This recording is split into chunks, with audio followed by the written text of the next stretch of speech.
It's the Fellowship of the Geek Show, a weekly podcast about comics, the comic book industry, and other geek pop culture.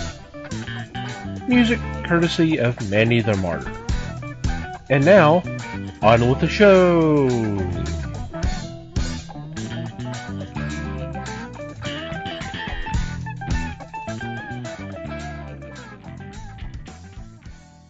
Hey there, everybody. It's the Fellowship of the Geeks podcast. My name is Thomas Chick, and joining me for this episode is Mike Marlowe. Hey, gang. Les Webster. Hello, all. And Liz Newman. Hello, everybody. How are you guys doing? Pretty good. Smooth as silk. Unlucky.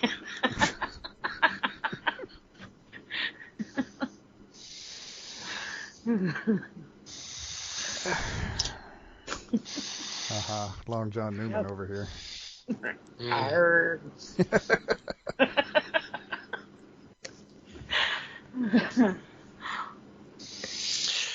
So what's been going on in your corner of the galaxy?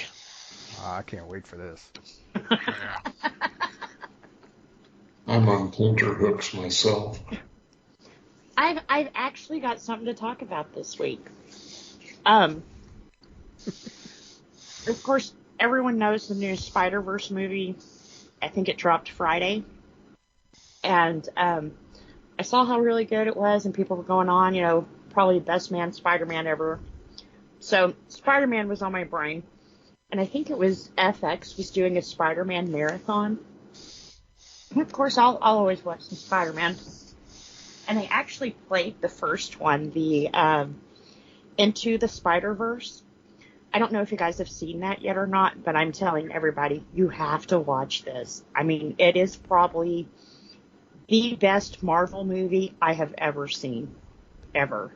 It's, I don't know if I put this, watching this, because I had heard it was good, but it was like, yeah, I don't know if I'd put it off because it was animation, or just I didn't want to watch another Spider-Man story. But after watching it, the animation was probably the best part of the movie, other than dialogue. It was a different kind of animation that sometimes almost was lifelike in some scenes. But of course, the multiverse is like crashing and everything else, so they do like this glitch effect, which is kind of shown all through the movie to kind of remind you, hey, universe is falling. But it was really good. Like I said, if you haven't seen this one yet, I wouldn't write it off because, wow.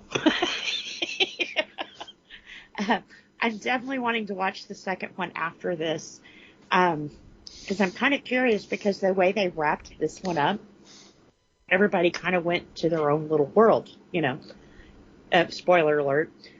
He kind of fixed all of that, and it was happening in his home world, so he didn't have to die and stay in another dimension because it was his dimension this was happening in.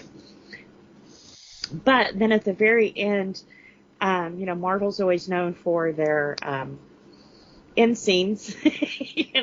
So when the credits roll, he's laying in bed and like this light appears above him and he's like, "Oh, hey, Gwen." So, and that's the way it ends. So I'm guessing he didn't fully close the multiverse. I guess not, because, we got the movie. But it's a lot different than I was thinking the animation was going to be. I had seen some of the people that had came out of the movie, like Spider-Pig and that kind of thing, and it was like, oh, this is going to be a cutesy Spider-Man. It wasn't cute.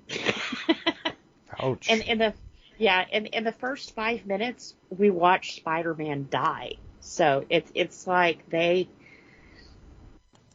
went there and beyond with this. And that's what really impressed me with this was the story was just amazing. I can't say that there was one part of the film where it's like, maybe they shouldn't have put this in here. But everything, it was really, really good. The only thing that does kind of suck about this is since Disney does not have it on their streaming service yet, I'm thinking that's because maybe it's at FX right now, and contract agreements or whatever. So it is kind of hard to find to watch. I found it, like I said, watching a marathon, so I was able to record it and put it on my DVR so I can go back later and watch it again without commercials.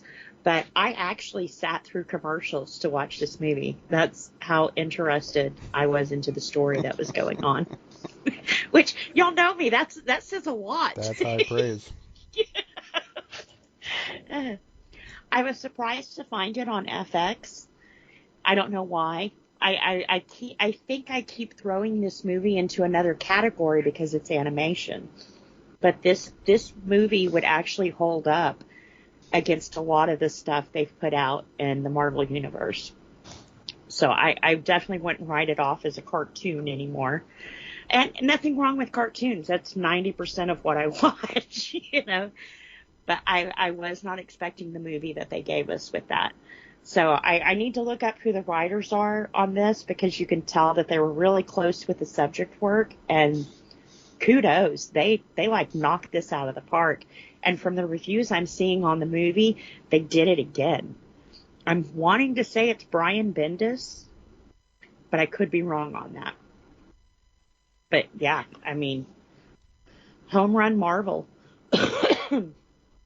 I've been trying to tell Brandon he needs to watch this. I'm about to kick his ass because he hasn't yet. Ouch. But, yeah, well, when you see something interesting and it's like, oh, I want to talk about this, and Phil doesn't watch that kind of stuff. So, Yeah, but you're not threatening to kick Phil's ass over it either. yeah, Maybe. Hey, maybe he owes you one at this point, and you could talk him into it. I did record it. There you go. You're the one sitting here saying it's a different kind of movie, so it's like a full-blown real, I say real, very much with air quotes. Yeah. Movie. So maybe once he gets into it, I don't know if this would be his kind of movie because of the animation style, which was one of the things that I absolutely loved on this. But like I said, as far as movie dialogue goes, it's amazing. I love the way that they've introduced Miles. The only thing that drives me crazy is with the new movie out, people are like, oh, he should be the original Spider-Man. There's been this discussion before. Miles Morales will always have a place in the Spider-Verse, just the same way as Peter Parker would be. I would never compare the two because they have different styles of being Spider-Man, through the anime, through what they've given us in Spider-Verse, it seems to me that Miles Morales owns Spider-Man a little bit more, just figuring out who he is and that kind of thing. He owns it a little bit more, to whereas Peter, being Spider-Man, sometimes Spider-Man owns him. He does things that, has to put the death of Mary Jane aside because, there's a car crash or whatever. So it kind of showed us that Spider-Man is bigger than Peter Parker. And that's not a bad thing, with that's responsibilities. Right. Yeah. It's part of the character, really. Exactly. But it seems like with Morales, he just really steps in and owns it, Now, given more time, like Peter's had under the mask, he may run into the same problems, but so far, like I said, I'm really liking the way that they've handed this to him, and it's really darn good. Like I said, just the story alone, I could have easily seen that as a comic book. So that's why I need to look that up. I'm pretty sure that someone who was pretty close to the material had a handoff in this.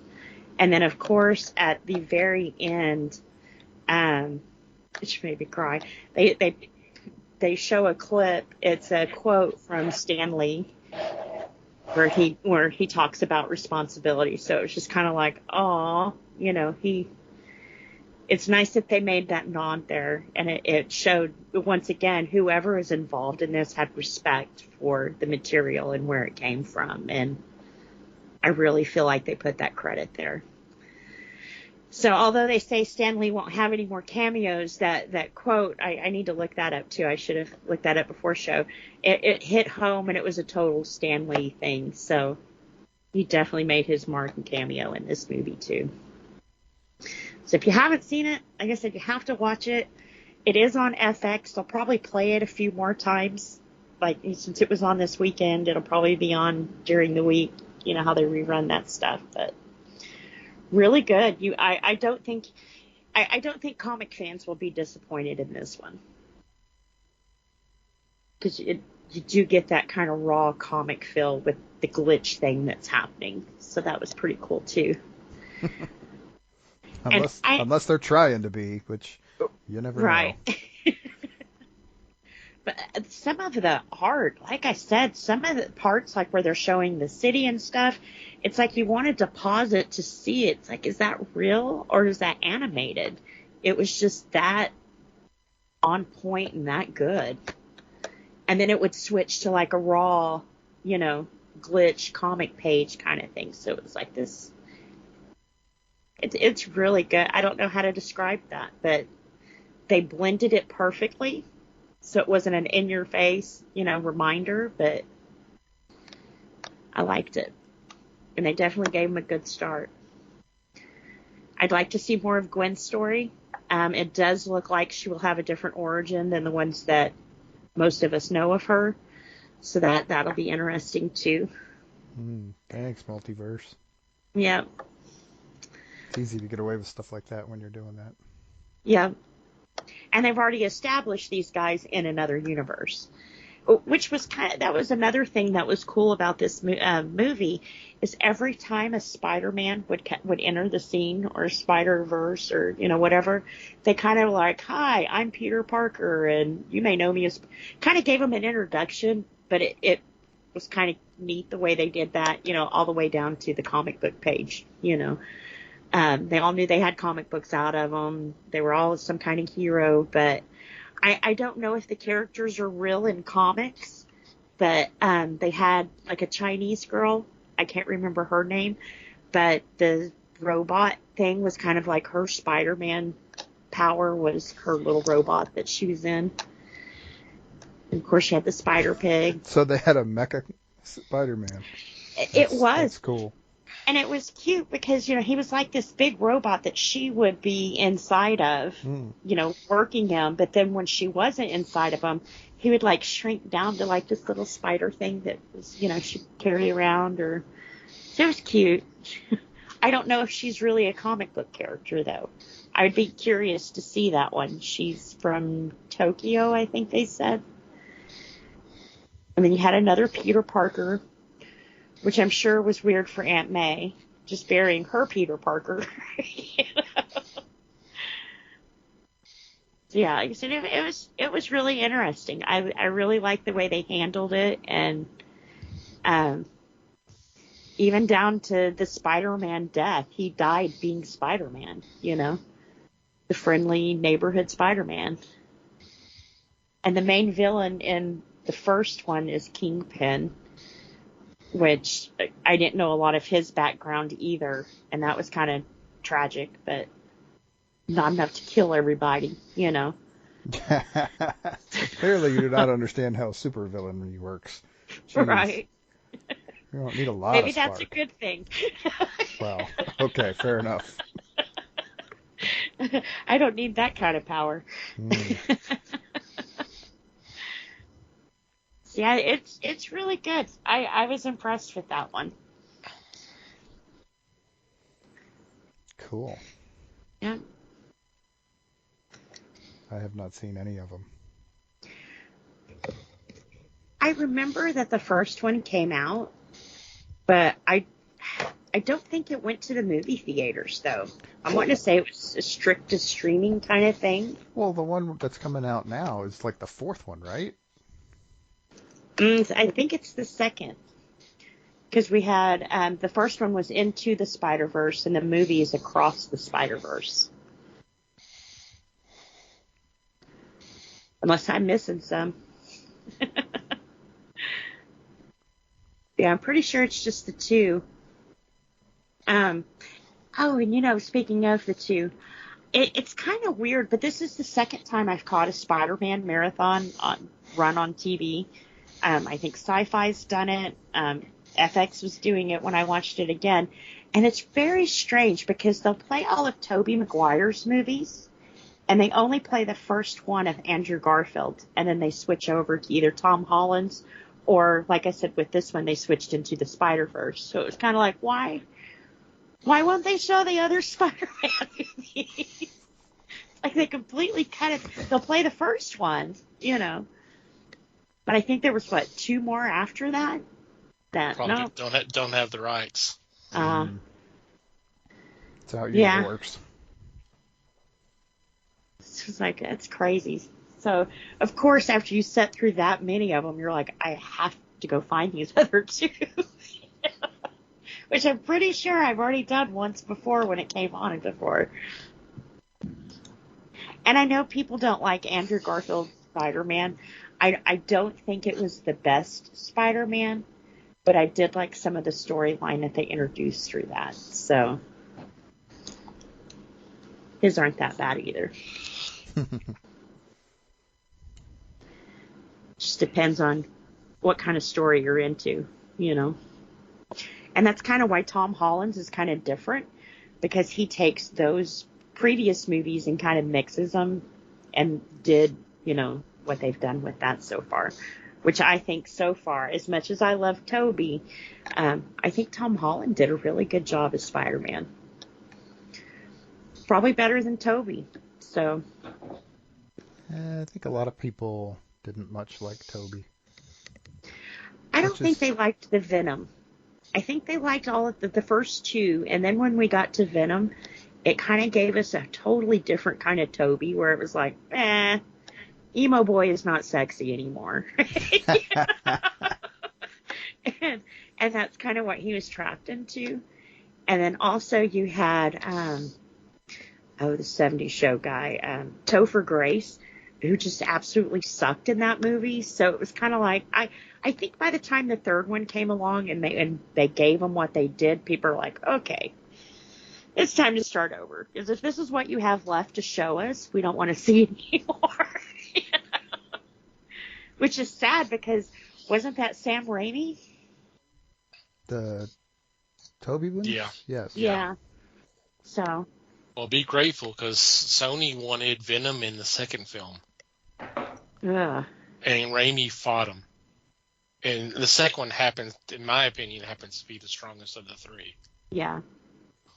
And it's just because of the Ock storyline. Right. Yeah. They knocked it out of the park with that one. Yeah, they did. I said, I really did like Tobey. I think even when he was given a bad storyline, he did an amazing job with it. But there wasn't a lot that you could do with Venom, which is why I'm glad they actually came out with a separate movie, kind of standalone from Spider-Man, that I think that one portrayed it a lot better than what we got in Spider-Man. Well, the problem is they tried to speed the whole thing of the suit all the way to Venom. Plus, they're also trying to do the Sandman storyline. Plus, they want to continue the Goblin overall story arc. That's way too much to do in one film. It is. Yep. It really was. And also the Electro guy. Electro was in the Garfield film. Was it Garfield? Okay. Yeah. Yeah, it was. Yeah, see, there was so much. The deal is there was so much crap in that movie that it's easy to mix up and put more in it. Yeah. Because they tried to do so much and didn't actually do any of it. Yeah. That it's just easy to mix. It's easy to confuse it. I don't know. It wouldn't have hurt, but if they had just done the whole thing with the suit and leave Venom for a possible 4th film. Yeah. That would help. That would relieve some of the pressure. Because you had the whole, like I said, you had the whole Sandman arc, and then we had to complete the Green Goblin overall story. Yeah. But they felt they felt like they had to get Venom in there. because he was... Because Venom was ridiculously popular. Right. Yeah. Yeah, I think if they would have left him out completely, like even the human that Topher Grace was playing, if you wanted to call that a human, I think it probably would have been a lot better without him. And I like Topher Grace. Nothing wrong with the actor himself. It's just the part that he was playing. I hated the guy. I hated everything that came out of his mouth. I wanted Venom to eat him instead of him being Venom. So well, how much of that was intentional, though? Yeah. How much of that was they didn't want you to like him? Well, right. See, and that's part of why I didn't like him, because they went overboard on stressing that you were not supposed to like this guy. Yeah, he was just yuck, you know. They could have taken it too far. They did. So it was just kind of like, wow, you know, to whereas the Sandman, when you heard his story, you actually sympathized with that. You know, I know most people are fortunate, but thank God I have never been in the position where it's rob a bank or your kid dies. And I don't know. I may be robbing it. When I was dealing with my son's heart condition, and I would have done anything to help him. I don't know if I would have went as far as to rob a bank, but you know, you never know when you're pushed to that point of it's your child. What are you going to do? You know, I can sympathize with that better than brat boy newspaper guy. You know, there was no sympathy for him. Mm-hmm. And honestly, they were using for the Sandman story, they kind of, they were tapping into, they're trying to tap into what they tapped into with the Doc Ock story and two. Yeah. And so that was the sort of the sympathetic part of it. You could have left Venom entirely out of that and focused on that and had a much better movie. Yep. It still probably would have been inferior to 2 because the Doc Ock thing was so good, and Alfred Molina is just brilliant. Yes. Thomas Hayden Church is really good and all, but he was filling big shoes there. Yeah. And unfortunately doing it with a sort of rip-off story, so it's hard to tell. Yeah, that's kind of my problem. It's like we've kind of been here before with the last film. Yeah. Plus the whole fact that the whole thing of, it's not this guy who shot Uncle Ben. It's this guy who's turns into a villain. I'm like, come on, please, Yeah. Right. We get kind of Batman-esque where we're dicking around with the origin story a little too much. Yeah. Yeah. So yeah. And they already laid it out plainly. Mm-hmm. Yeah. Which honestly is why I kind of liked Garfield's movies, because they didn't go in it from that point. They went in it more at Peter's parents and how that fucked him up. I had never really thought about that before, but that was pretty fucked up, and at a young age to have to deal with that. So I kind of liked that kind of side of Spider-Man too. I don't know how much of that was canon, because I know a couple of things they did that it was like, I know that's different, but I don't know enough to where it was annoying.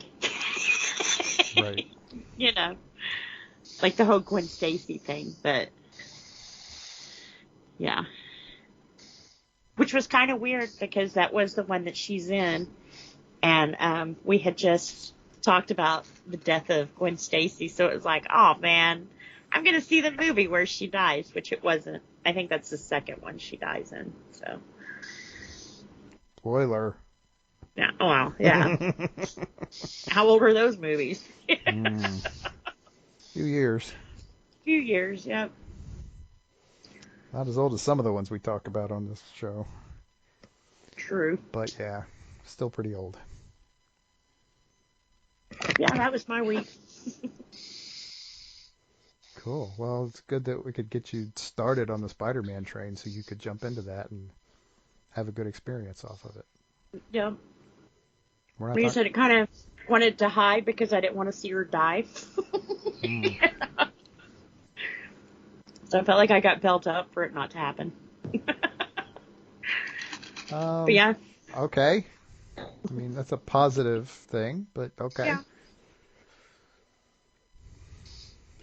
Okay, Yeah, well, I expect Spider-Man will probably be on TV a lot since the movie's out now. Yeah, So. for a few weeks anyway. Mhm. Ride the train. Yep.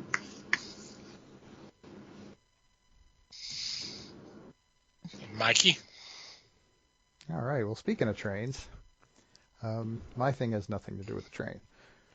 Um, Okay. Alrighty. So I watched another movie. Uh-oh.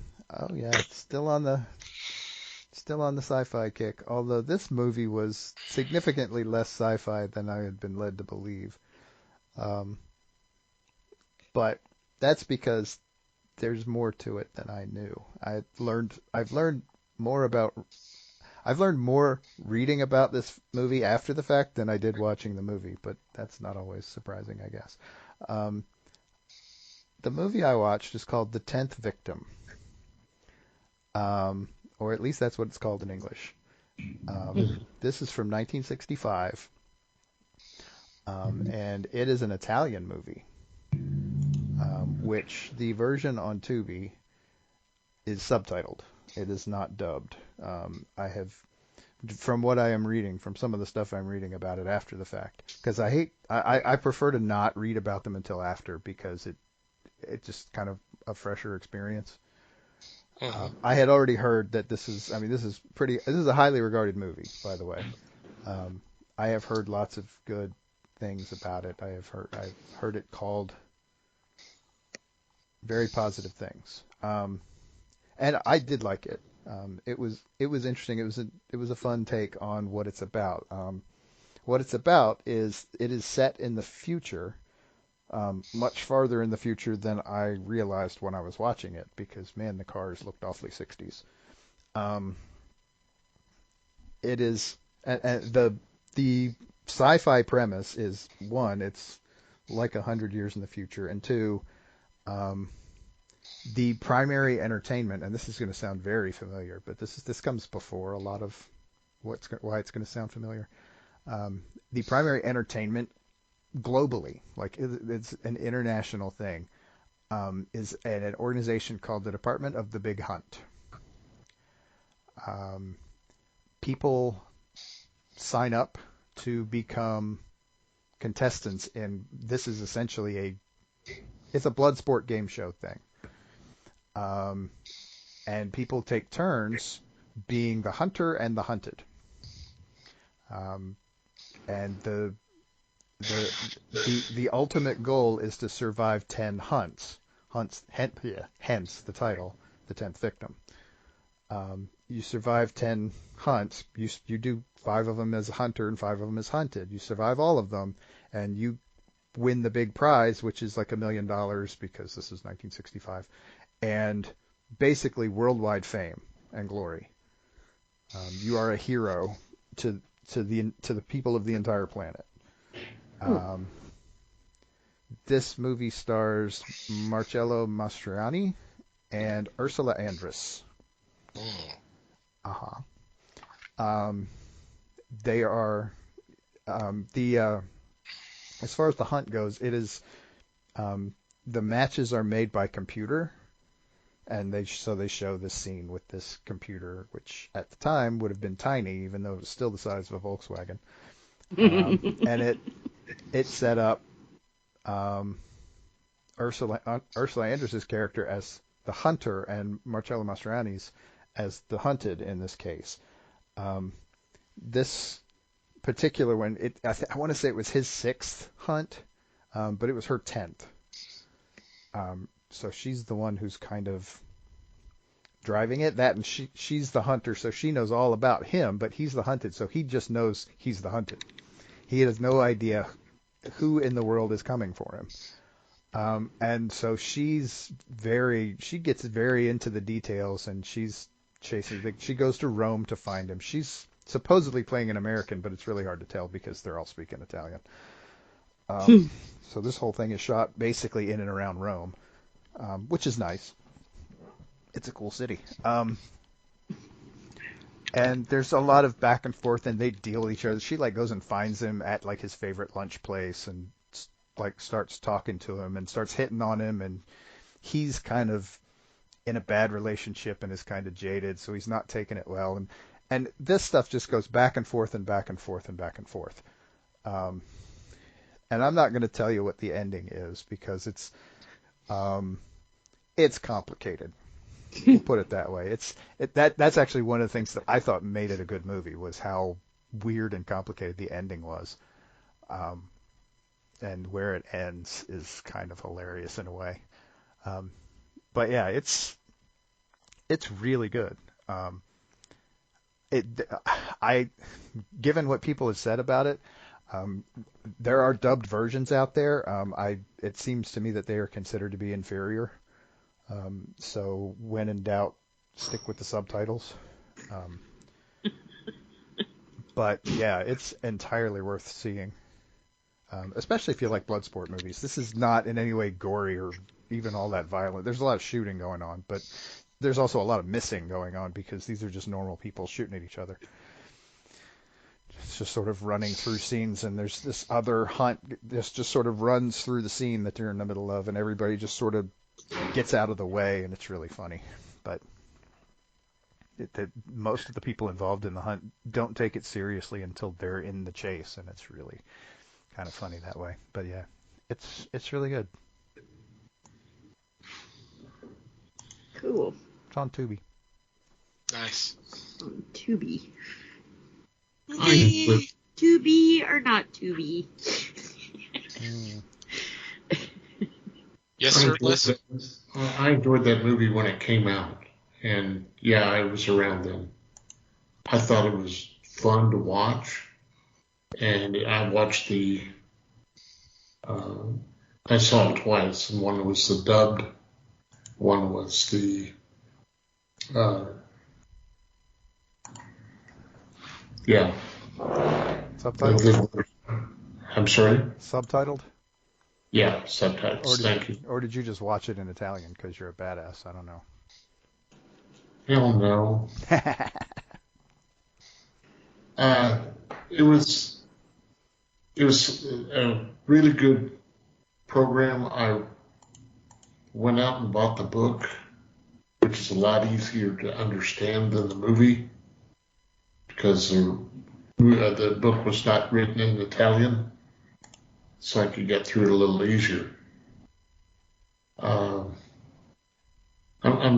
Once again, I'm glad you brought this one up because this is one for people to look for. And when they find it, they will enjoy it. You know I'm going to pull a stinker out anytime now, right? Gonna what? I'm going to pull a stinker out anytime now. I'm going to quit getting lucky and getting good movies, and I'm going to have an awful one. Bound to happen. Well, that's okay because you know I love bad movies, so bring it on. Okay, this week watch a bad movie. Gotcha. Yeah, try to find one. Just try. I can help you if you need help finding.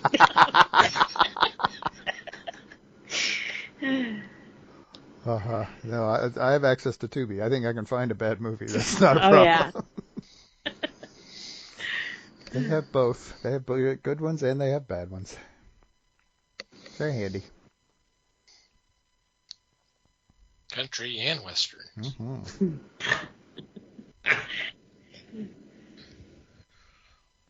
Okay, Les. Continuing on the Spider-Man mode, I watched a back-to-back of Tom Holland movies. One was the one with Mysterio, which I thought was fascinating. Yeah, I thought it was the direction they needed to take for that character. And in the comics, they didn't really play, to me, they didn't play up the fact that he was a movie creator that did special effects and the like. So in this movie,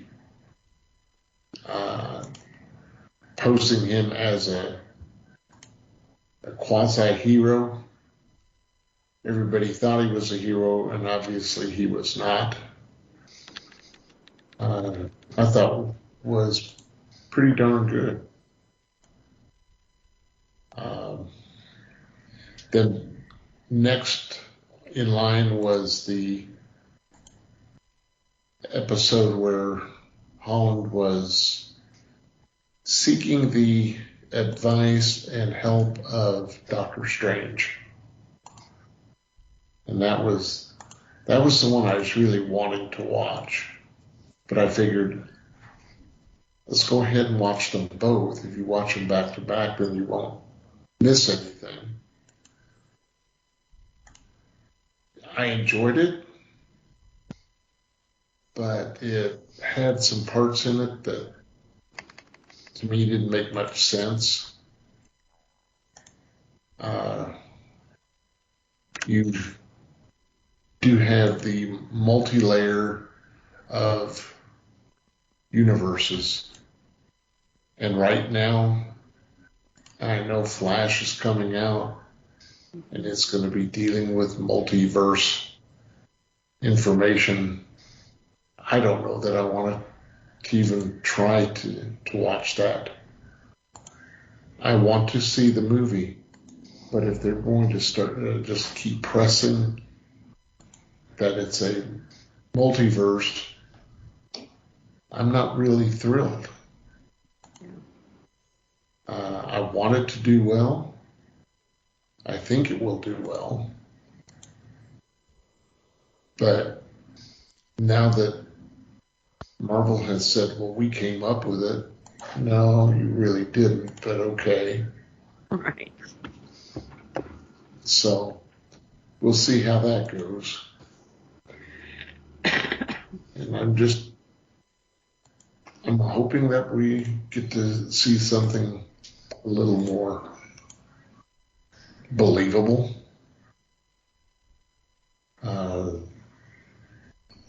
The multiverse with Doctor Strange had too much laughter to it. It was all taken so callously.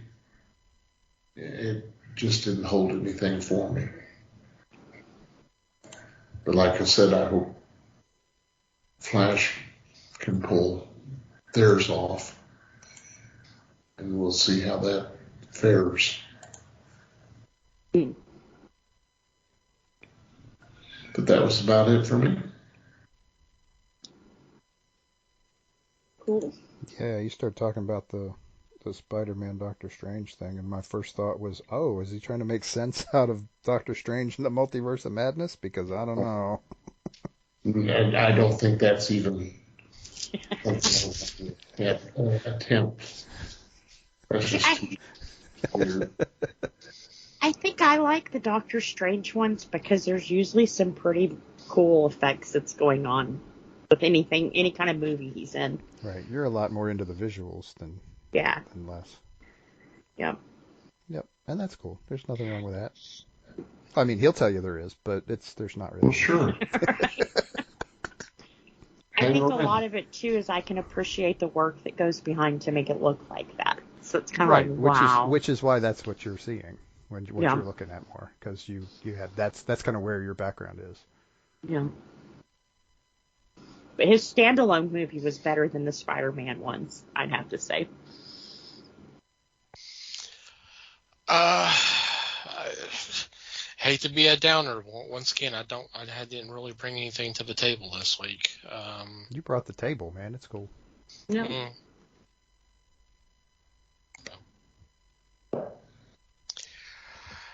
I'll do better next week. It's all good.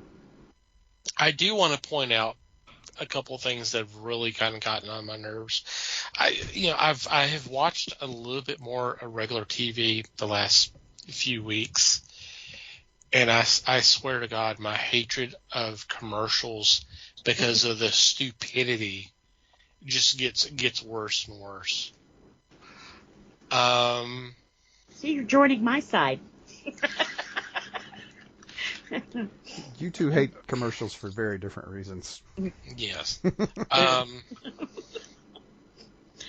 One thing, I just caught this like yesterday, and I really said, "What the fuck?" Is, you know, now when you have commercials for for medication, you know, there's like a 10-minute, hey, talk to your doctor if this happens, or, you know, side effects can include, and it's almost 10 times worse than what you're taking the damn medication for. Yeah. I'm reminded of the Jeff Foxworthy little thing he did several years ago about this shit. This was a pill. This was a sleep aid pill. And the first thing they say when they start going into all these kind of cautionary things is, don't take this pill if you suffer from narcolepsy. See, I thought you were going to say may cause drowsiness. Right. And they're like, why would someone who's suffering from narcolepsy take a sleeping aid? Yeah. I might be able to answer that. Okay. Sorry. They might take a sleeping aid in the hopes that it will keep them asleep for 8 to 10 hours. In the hopes that they are not tired during the day, which would make them more likely to fall asleep. Okay. But you see where I'm getting at. You're just like, It is hilarious that they mention it at all. Yes, I agree. yes. And part of the issue with that, and I had a really fun conversation years ago when I was teaching with the nurse at the school I was teaching at about this. Generally, and based on the conversation I had, she was telling me that generally speaking, medical professionals hate those commercials with a passion mainly because the deal is the way they structured their time throughout the day when doctors are having and nurse practitioners are having appointments with people. They are dealing with a very limited amount of time to talk to the patient to find out what's wrong with them and try to help. The absolute litany of dumbass questions that people come in there with about drugs that are probably completely unrelated to their conditions is a huge time suck, because then they have to stop attempting to treat the problem and address the questions and address why the commercial they saw had nothing to do with their condition. So there's that. And yeah, it ends up being you get a minute-long commercial because you can't do it in 30 seconds.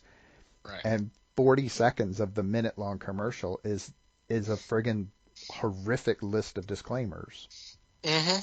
Yeah. Which I'm sure is what the FCC has told them they have to do to be able to try to sell this to the general public, who can't buy it without a prescription anyway. Right. So yeah, if we give the general population enough information, we'll confuse them to the point where I don't know what the hell the logic is, but yeah. Those are bad. It's so aggravating because, I mean, you're right. The majority of what is being said in that commercial are possible side effects, or hey, you need to talk to your doctor if you got this or this, because this may not work. And it's just like, right, then why are you telling 300 million people about a drug that might help 25,000 of them? right. What's the point? You're not actually increasing your sales that much. No. They're not helping people. They're hurting. like you said, Right. it's interfering with the process. Yes. Yeah. I mean, we don't need to know this information. That's why we go to see a doctor or a nurse practitioner or whatever, because they're supposed to know about this stuff. So if we tell them, hey, I'm suffering from this and this is happening, it's better than watching TV and going, oh, I have this issue. Maybe I should be taking this. Maybe not, Yeah, I have Crohn's disease. Maybe I should talk to my doctor about this random drug that claims it has to do with Crohn's disease. Right. Yeah, which, I mean, I don't want to belittle Crohn's disease. It's just the example I thought of because I remember seeing a commercial for it not that long ago. Yeah. But how many people have Crohn's disease? My niece. That's one. Keep going. Keep going. That's not I don't want to say nobody has Crohn's disease, but a relatively small percentage of the population of this metropolitan area has Crohn's disease and could benefit from this medication that the manufacturer of this medication has taken the time and spent the money to put a commercial out for.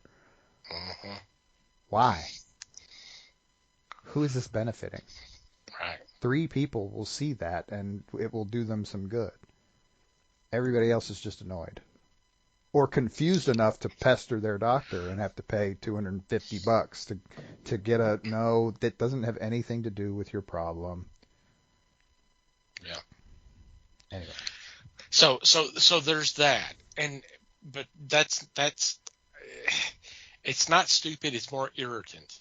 The stupid stuff, there is a commercial out there, and I'm sure y'all have seen it, and I'm not going to mention the name of the company, but it is a exterminating service. So the whole thing, and this is a series of commercials where it's a married couple. One asks the other one to get a pro to deal with the problem. So what does the spouse do? They contact a fishing pro. They contact a tennis pro. They contact a Irish dancing pro. Well, I wasn't talking about that pro. I was talking about exterminating pro. You married an idiot. Yeah. You're dealing with you're talking about a pest problem, and your spouse automatically thinks of something other than someone dealing with a pest. What the fuck? That royally irks me. Watching that. You know what though? What? You're talking about it. Yeah. So they win. So they win. Sorry, I hate to point it out, but well, it's true. Yeah. Now, they win to a point because I will never use them. Right, that is the lost part for sure. That's so they win to a degree.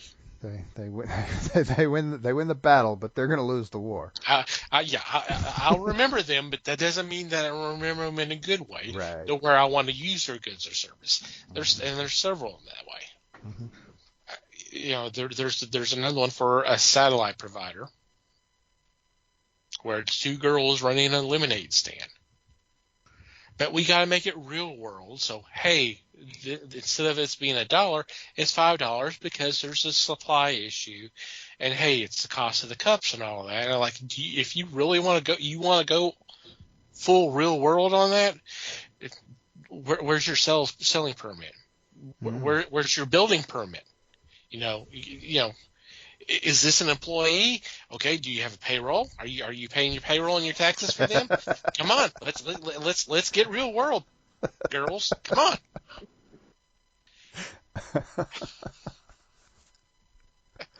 You're not wrong.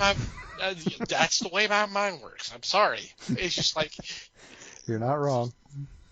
You want to go down that road? Let's keep on going. They want to go down that road, but they only have 30 seconds to do it. I know. Which makes it stupid that they even want to try. But yeah. They went cute, but they went stupid. Right. They went too cute, maybe. Those are the ones that really kind of irked me here real recently. So I just, it just like, anyway. So I did have something, but and it made everybody laugh a little, think a little bit. So there we go. I have said it before. A rant is something. Mm-hmm. So it's just. I'm to the point where I see the first maybe second of it, and I'm changing channels. I don't care what I change to because I don't want to watch it. It's just going to upset me. It's just like, yeah, it shouldn't upset me. That's stupid. Yes, I know. But two, I shouldn't let it upset me.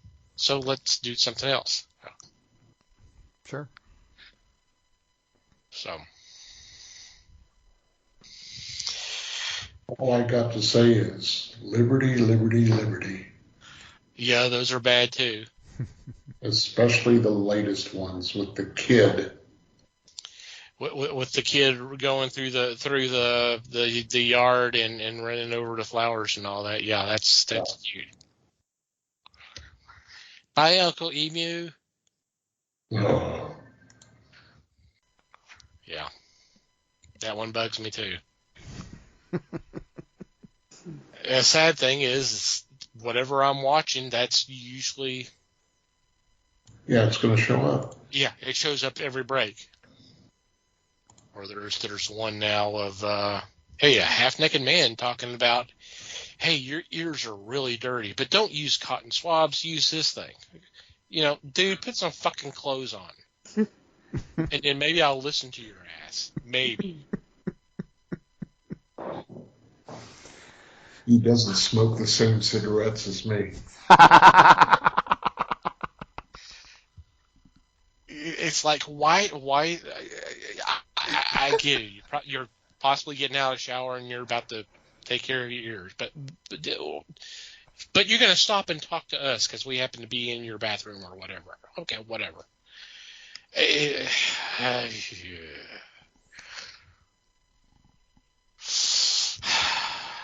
I'm sure it tested well. Strangely enough, half-naked people usually do. Whether they have anything important to say or not.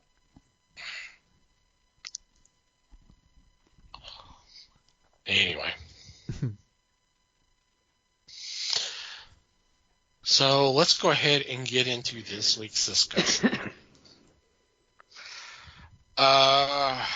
We kind of in a comic book theme Bender right now. We'll continue this week with a story arc that came out about 30 years ago, and it made a lot of ruckus. And I wanted to make sure Les was going to be with us because this is one we have not discussed, so this is going to be interesting to hear. This is Nightfall from the run on Batman and was detective in several other books. And this is the story arc that it didn't introduce Bane, but it actually brought Bane in to the Batman universe as a villain, and where his goal was to wear him down to where he could literally break him. So let's talk about this story arc, because this is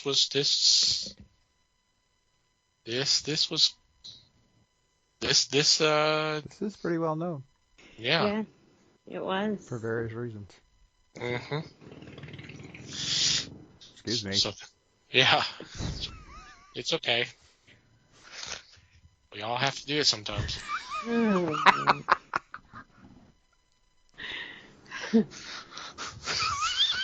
Pretty sure that was a motorcycle, boys and girls. Yeah, I think that was a motorcycle. Yeah, right. Because now I can't cut it out. Sorry, Les. Offended, but go ahead. Yeah, it was a motorcycle. Yeah, big air quotes. Mm-hmm. Yeah, let's let Les start off on this. This will be interesting. He's our Batman fan. Yeah, let's feed him. Let's just feed him to the sharks. Thanks a lot. Well, at least you're not jumping over them. Oh. Yeah, well, the episode's not over yet. Yeah. Oh, it is for me. See ya.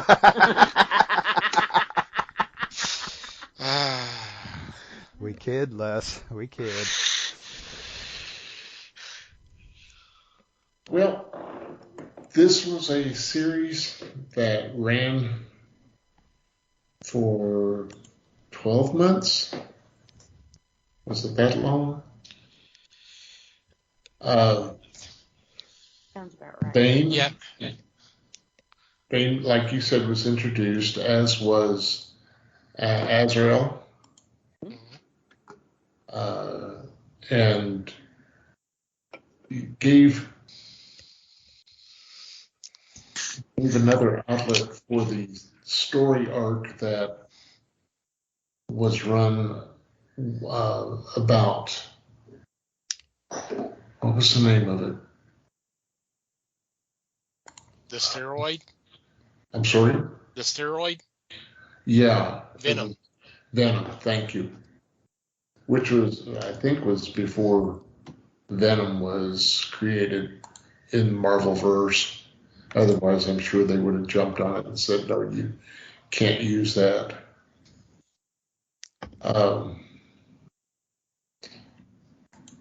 It was interesting premise that was thought of,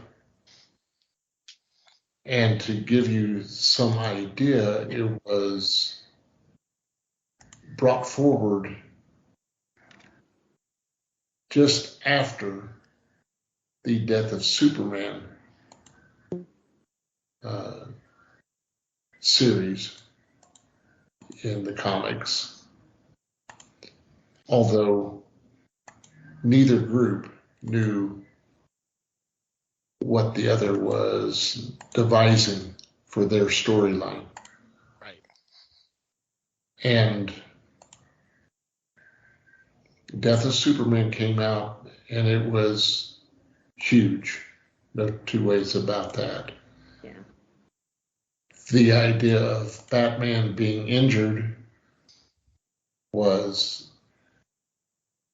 to me, phenomenal, because it really gave him a look of reality. To me, that was paramount, because they could have just let him go on and do his stories of, I'm going to defeat you and you have nothing to say about it. But this one just, it was something I couldn't wait for the next episode, the next issue to come out. Yeah. It was just, I use the term maybe too often, but it was such a strong story that had a lot of depth. To me, I enjoyed that. I enjoyed the idea of making him a little more human. It was where he wasn't able just to crawl back to the Batcave, have Alfred sew him up, and send him back out to chase bad guys. Yeah. So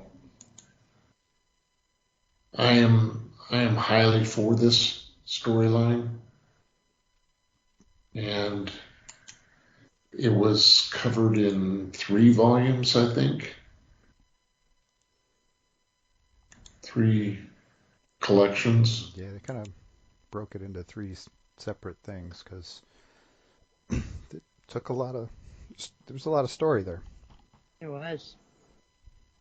Yeah, you had what, 3 different writing and art groups handling it. So they had their work cut out for them. Yeah, it takes a lot of planning to pull something like that. Yet, once again, I come back to the idea that you have,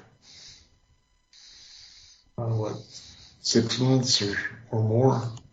Yeah. Well, you have a year of planning. So don't think that you're just going to stroll in and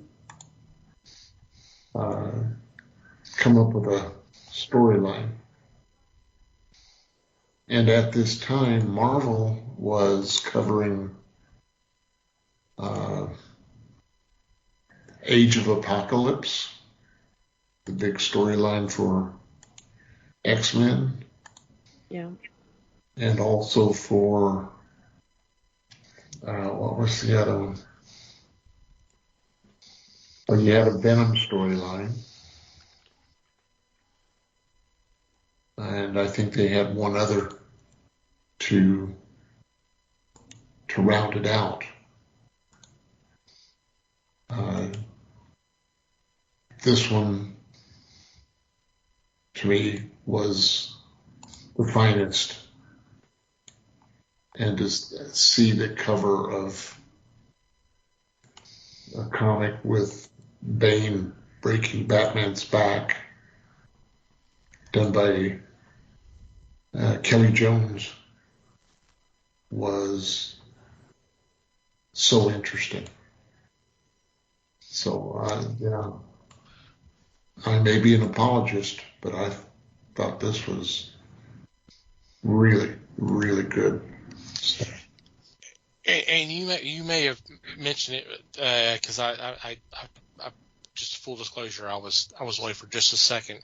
The thing that I find interesting about this is here comes this unknown villain who comes up with a plan to literally break him down physically, mentally, and all that. God, that sounds like something Hugo Strange would have done, but he never did it.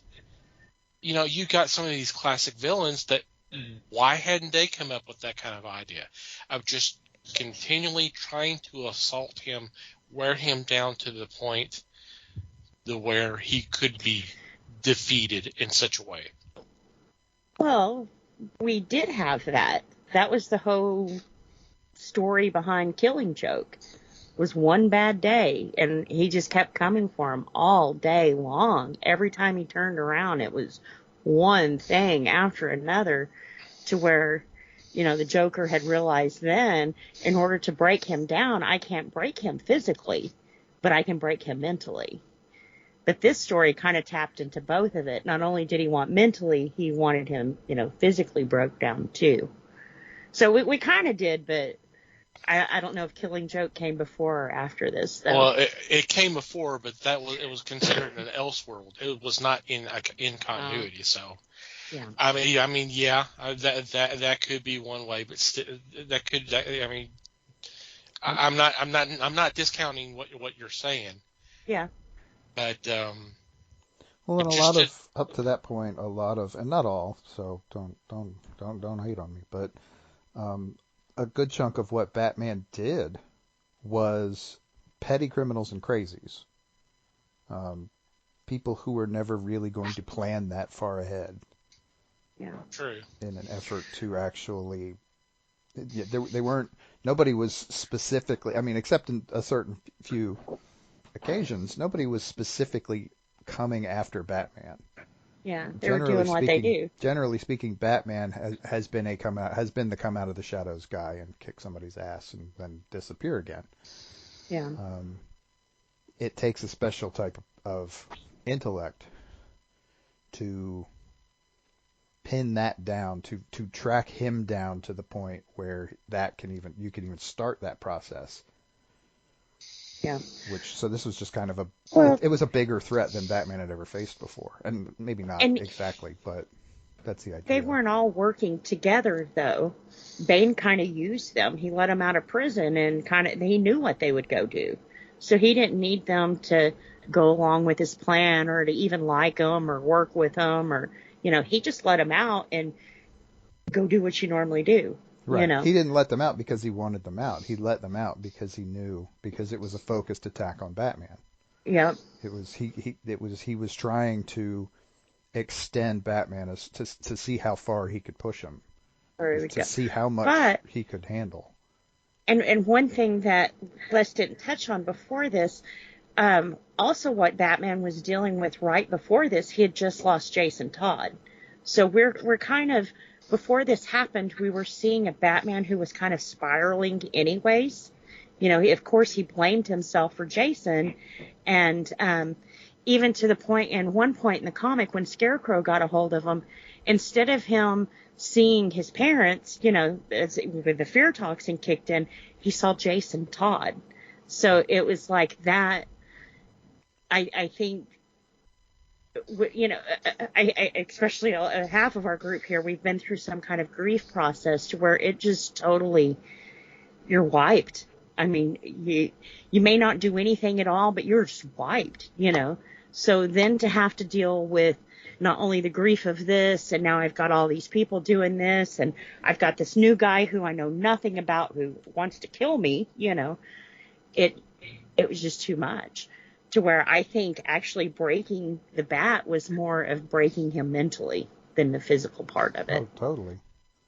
I mean, Batman has always been a force of will anyway. Yeah. I mean, his body is the way it is because he pushes it. Mm-hmm. And he pushes it through sheer force of will. What happens? How far do you have to push to break that will? Yeah. That's what Bane is looking for. And at the point in his life, I don't know if Bane actually mentioned Jason Todd. We did see the flashback with the fear toxin, but that if I was a bad guy, that's when I would go after someone. Like I said, he was already spiraling at that point, trying to keep it together. Right, he's weak. Yep. For whatever reason, he is at a weak moment right now. Take advantage of it. Yep. And then Bane's backstory, oh my God, talk about sympathy.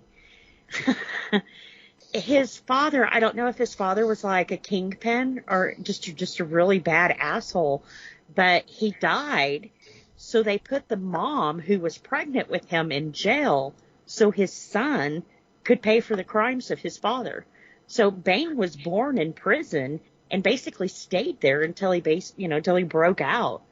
I mean, my God, talk about fuck with your head, So we kind of understand why Bane's like, I'm going to kill the Bat.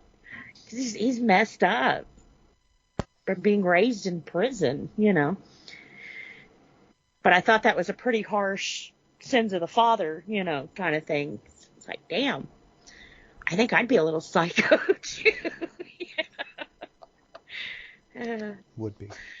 But I clipped this from a sci-fi article. They were speaking with all of the authors, and I'm wanting to say Denny wasn't there. So he had said the point all along for Denny was to try to remind people of just why they love this character so much. At the time, a few other characters, such as Wolverine and the Punisher, and even Lobo, were seriously challenging and even surpassing Batman in popularity. And a lot of that was being chalked up to Batman's insistence upon the sanctity of life, not killing his victims. It seemed to be, it was seen as to be old-fashioned. Denny wanted to challenge that assertion by giving the readers a Batman who would kill. To our delight, they didn't like it. They seemed to love the storyline, but they hated a Batman who didn't have the basic moral underpinning. I thought that pretty much summed up this series pretty good. Because it was so anti-Batman. They're like, why doesn't Batman, kill him? Well, we see that. It takes you to a point that you can't come back from, And even addressed why he needed a Robin to take some of that darkness from him, to where if he did it solo, he would be eaten alive like Azrael was, and that's what we would have had from Batman.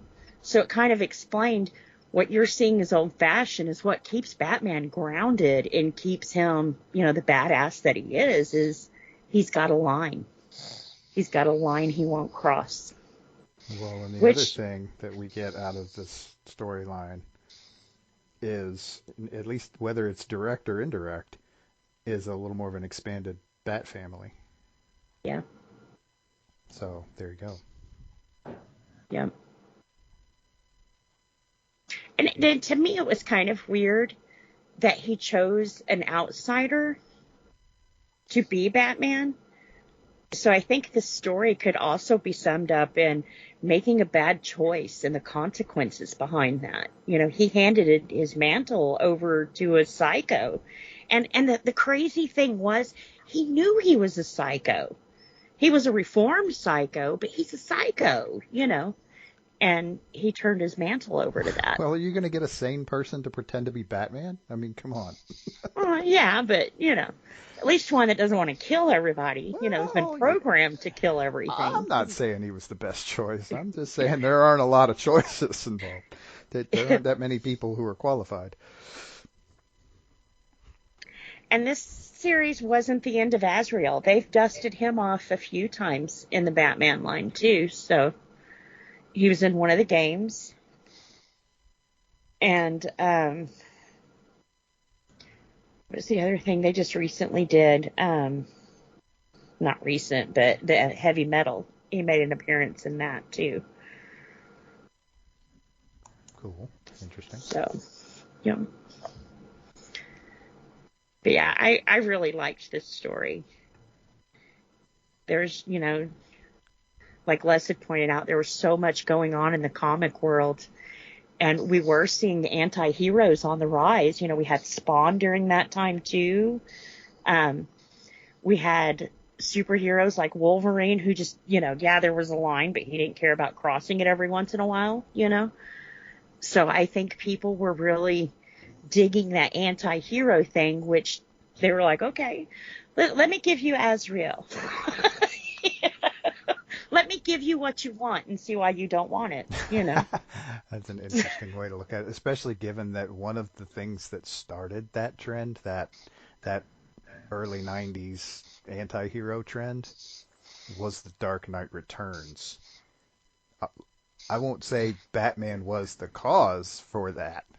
Yeah. But he definitely had a hand in it. And that was several years before this. But still, that was Miller's run, wasn't it? Yeah. Yeah, that was 86, 87, something like that. Yeah.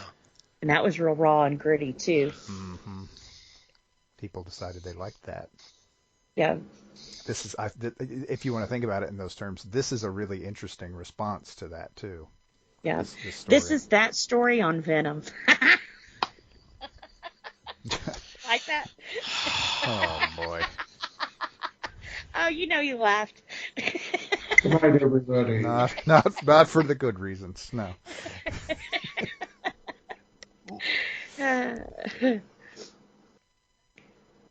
And then, I'm going to say this, DC turned around and screwed it up. They did the Schumacher movie, and it sucked big time. To have Uma Thurman and her cohort Bane, who I don't know who it was. It didn't matter who it was. Yeah, it was a wrestler, but yeah, that was a pretty horrible version of the character. It was a non-character. Which one was this? This was Batman and Robin. Okay. Clooney? Yeah. Yes. And that was the one with Schwarzenegger, too. Mm-hmm. Yeah. Now, I did like the recent Bane. Was that in the Batman? That was the Dark Knight run. Yeah. I did like him in that one, though. Oh, that's because that's a little Bane. bit close. Yeah, that's Bane. Yeah. Yeah, that was their retelling of this story to some extent. Very much compressed, but Yeah. Well, and this kind of also is what Nolan was trying to do or add into his trilogy. But actually, instead of, what was Raj Al Ghul's group? Them. Assassins. Yeah, instead of training with the assassins, he actually trained with Lady Shiva. So a little different, but he basically told the story pretty well. I don't think he was gone as long as Nolan made him gone, but at least the comics didn't hint to that. Yeah, well, normal human lifespan and all that. Yeah, you know. So it has been in movie. To have done all the training that Batman allegedly had done by the time he was 18. He would have started when he was 3. Right. He's just a fast learner. Before his parents died. Apparently he's a fast... Yep. Again, that will thing. Yeah, that's his superpower. He forces himself to do these things. Mm-hmm. He's a go-getter, that Batman.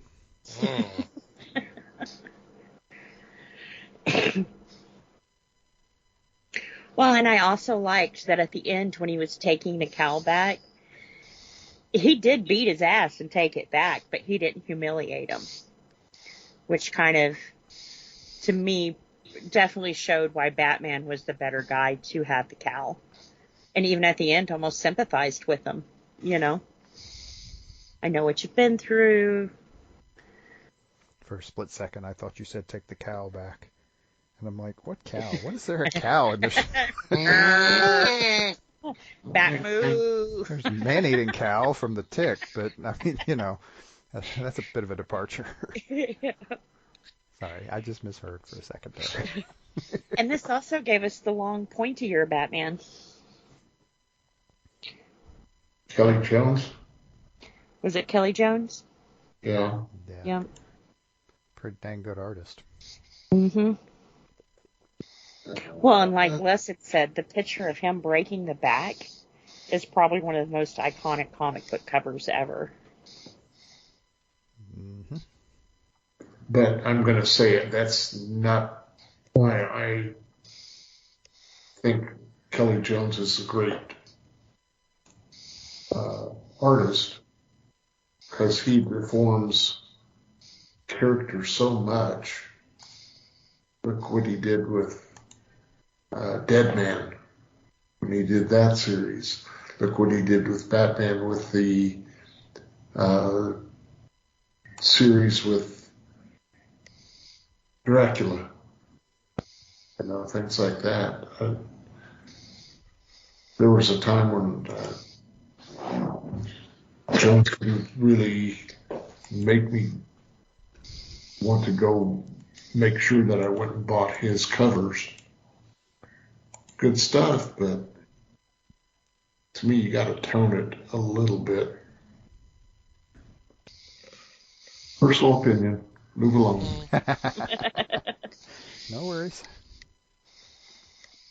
What'd you have, Thomas?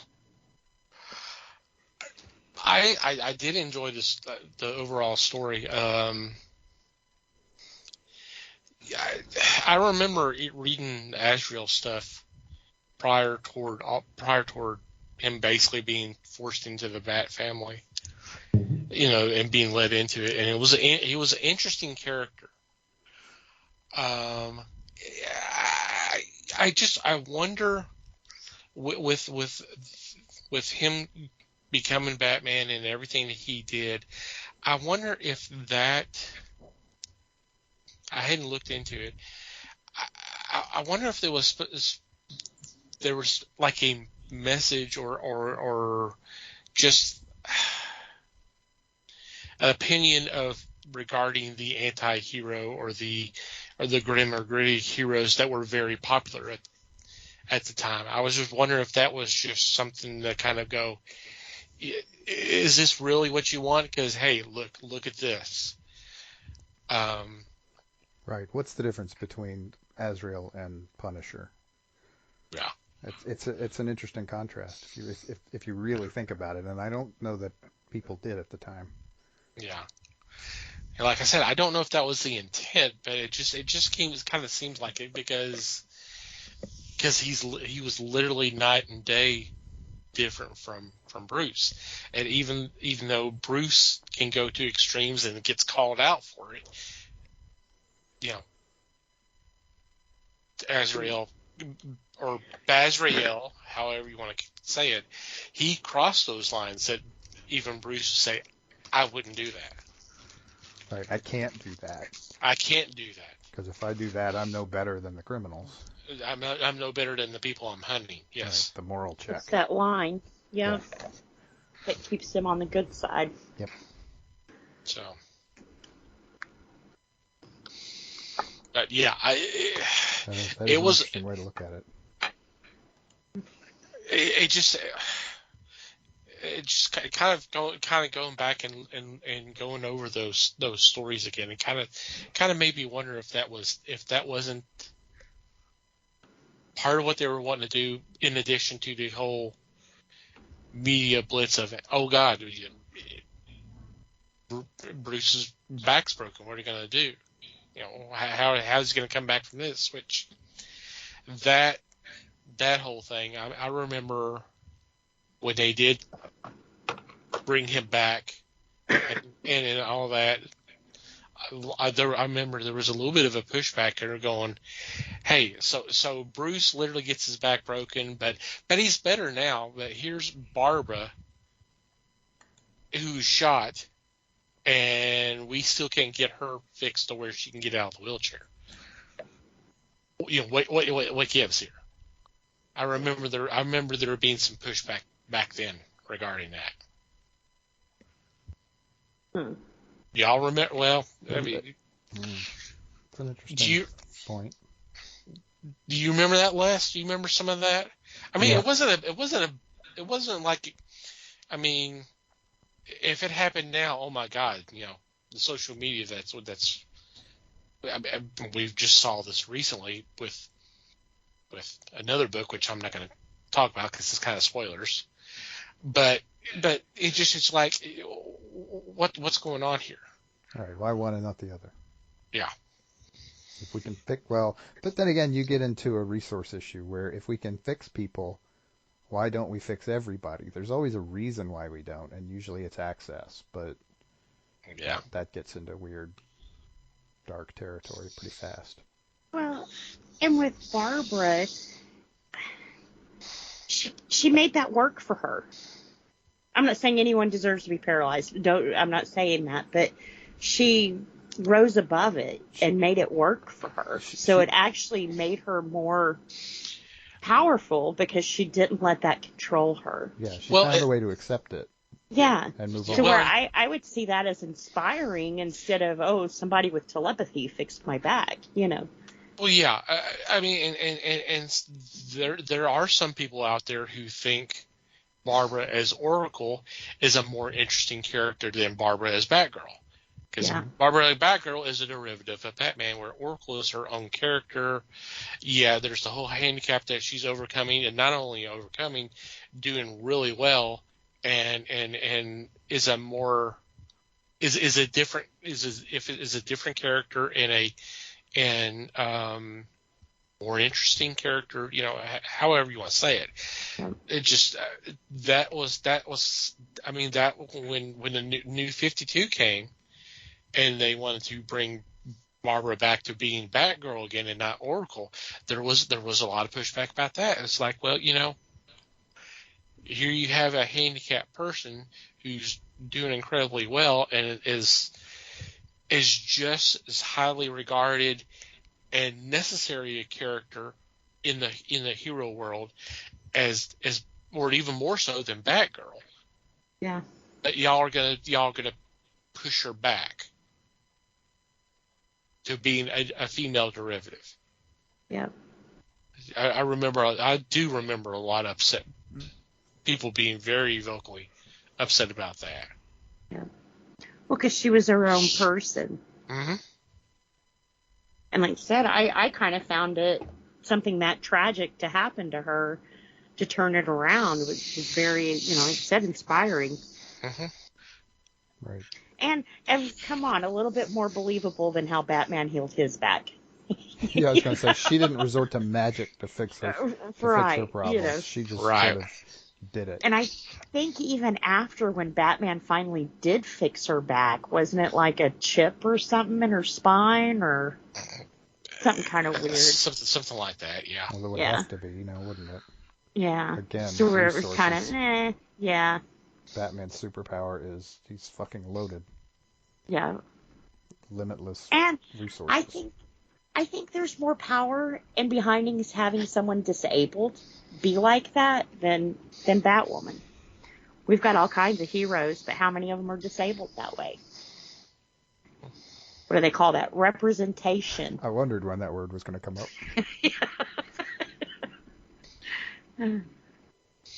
She went there.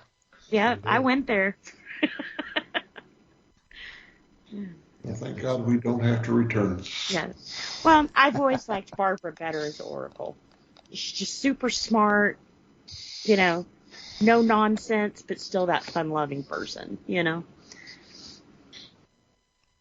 Right. Takes a lot. Yeah, especially after what life handed her. All because you knew a guy. Yay. Mm-hmm. Yeah, there's a lot in that story, huh? Oh, yeah. There's Both of them. There's Yeah. a lot in it. There's a lot coming out of it. There's a lot. It's important. That's why we're talking about it 30 years later, just because it's important in a lot of different ways, in a lot of different layers. Yep. Yep. And it showed us a way that Batman, like we've pointed out numerous times, was beat not only mentally but physically too. Physically, yeah, we can understand that because we all know it's just a man. But they totally mind fucked him, Got Right, him all well, sleep deprived, and that was just fighting dirty. Yeah, I mean, it was, yeah. The deal is that, I mean, the whole thing with Batman is that he is just a man, as you say, but he's more than that on a mental level. A lot of his powers are mentally based, and they're not superpowers. They're just his ability to do things is his mind. And this whole story is based on what if somebody comes along and realizes that and decides to take that away from him? Yeah. What are the potential consequences of that? And it goes a ways, for sure. Yeah.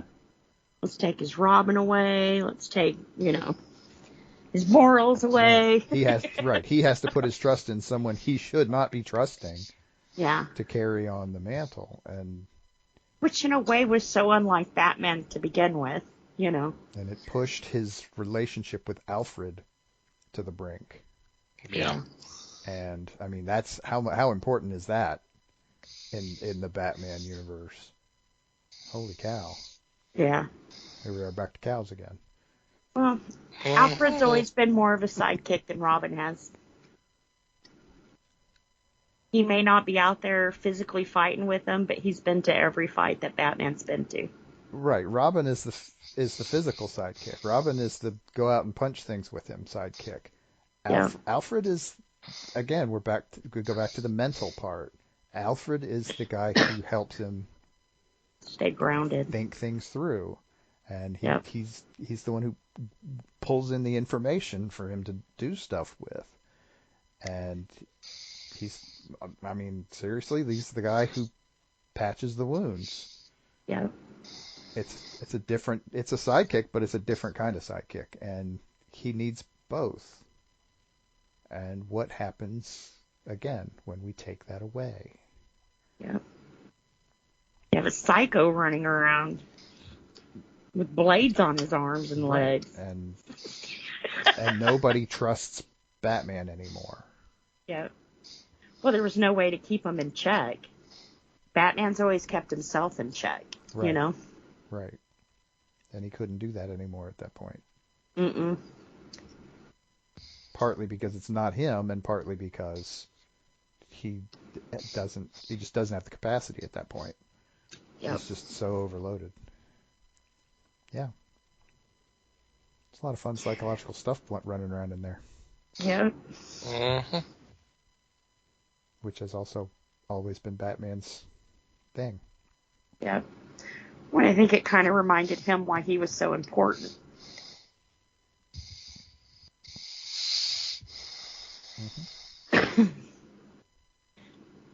I will have to say, though, this story did make Robin look like a little sissy tattletale.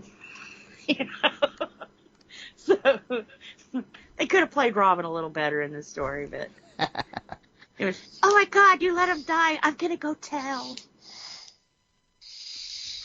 Then you had Nightwing, who was like, why didn't he ask me? And we're all like, thank you. Why did he not ask you?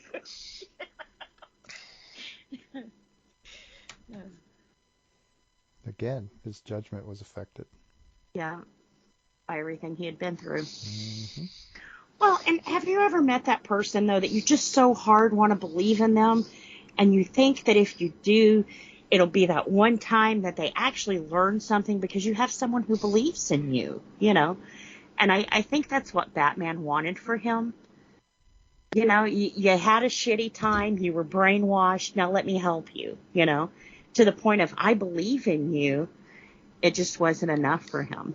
The brainwashing was too much. Well, What was that? The it's a lot Order of Dumas or something like that. But yeah. and it's a lot of pressure being Batman. And maybe it was one of those rare moments where Bruce forgot that his mind can handle more pressure than the average person. Yeah. And in that moment of bad judgment, he put someone who can actually handle even less than a normal person.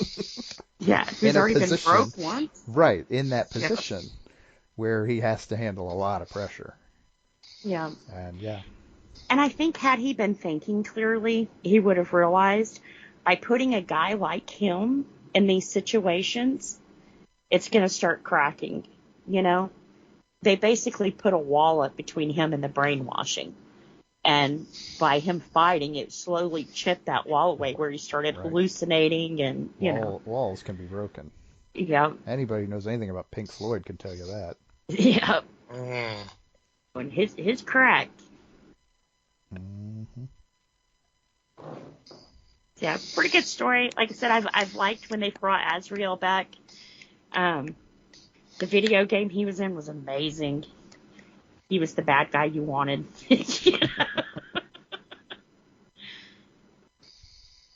But it seems like every time that they bring him back now, he's mad at Batman, and I don't get that.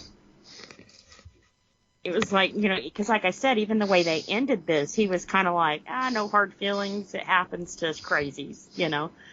And they kind of went their separate ways at that point. But when Azrael comes back, it's like he's got a grudge. It's like, for what? You know, he didn't even kick your ass as bad as he should have, you know.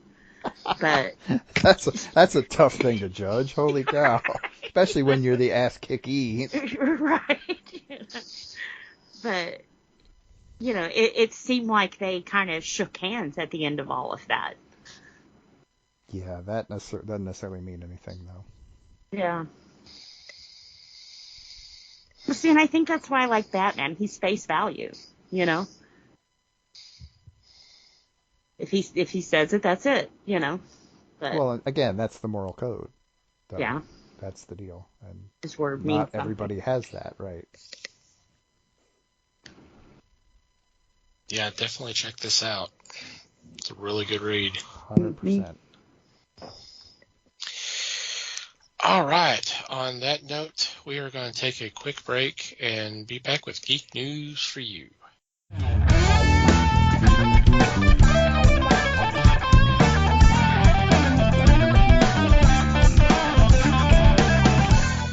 And we're back, and it's time for Geek News for you.